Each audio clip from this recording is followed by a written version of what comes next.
sais ce que vous vous dites. Que fait cet homme au look de surfeur sur un banc d'infortune?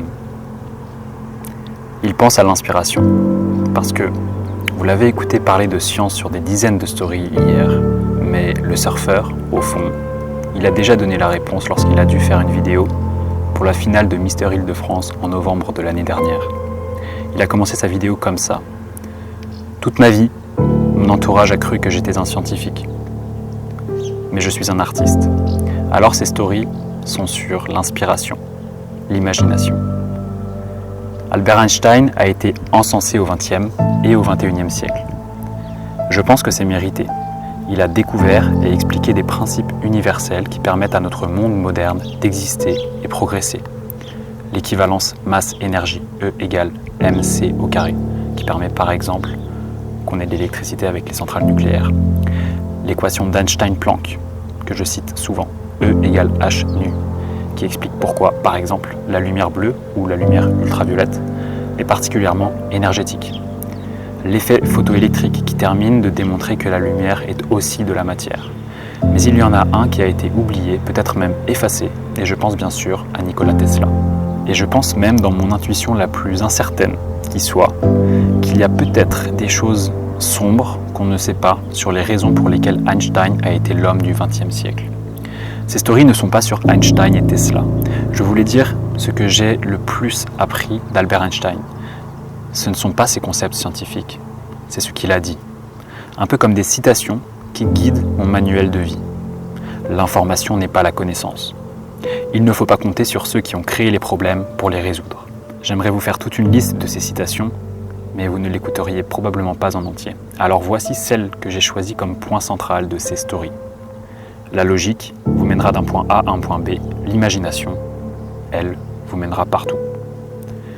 Dans ma vie, j'ai, je ne sais quand, deviné de loin, sans jamais toucher avec certitude, qu'une forme d'intelligence plus utile et profonde que le savoir théorique et même que le savoir pratique était en réalité dans les choses inexplicables.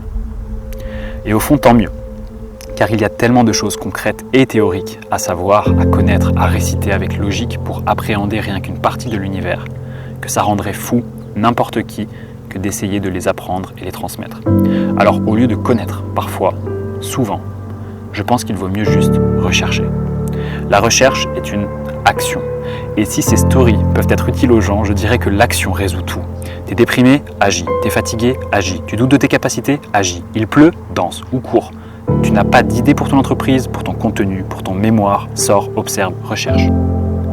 C'est toujours dans l'action que j'ai résolu mes problèmes.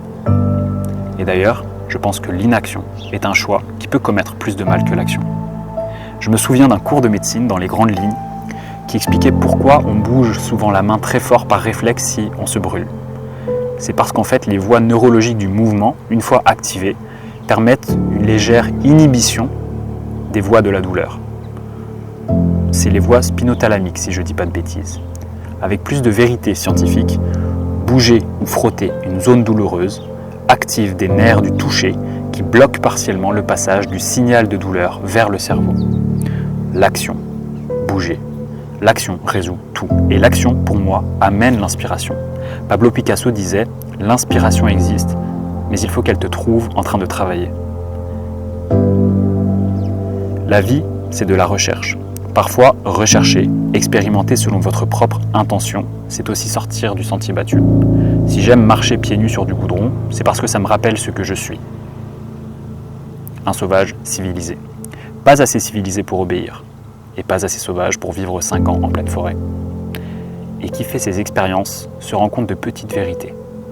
Pas toujours grandement vraies, pas pour tous, mais dans l'instant, elles me le semblent. Je vais donc finir en introduisant ma petite vérité d'aujourd'hui.